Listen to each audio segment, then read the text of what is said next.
Actually पुण्याचा नाही but शिकण्यासाठी आता मला जवळपास 3.5 वर्ष झाले.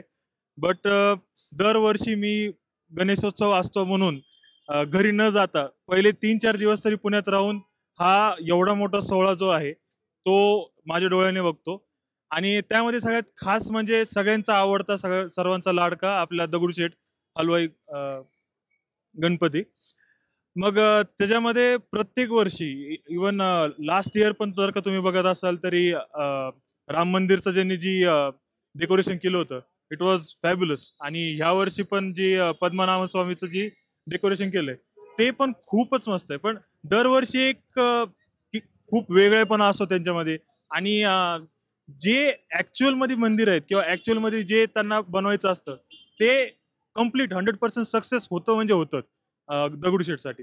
बाकी मानण्याचे 5 म्हणले तर मला सर्वात पर्सनल फेवरेट माझा म्हणता येईल की गुरुजी तालीम.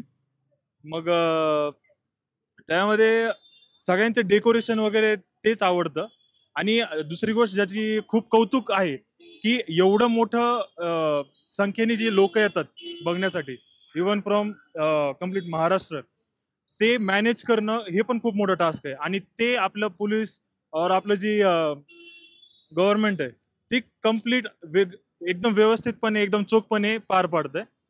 आणि खरंच चांगलं वाटतं आणि अभिमान वाटतो की आपल्या महाराष्ट्रामध्ये एवढे चांगली परंपरा फॉलो करतोय आपण. या 6 सप्टेंबरला जय महाराष्ट्र न्यूज घेऊन येत आहे पुण्याच्या भव्य गणेश विसर्जनाचं थेट प्रक्षेपण.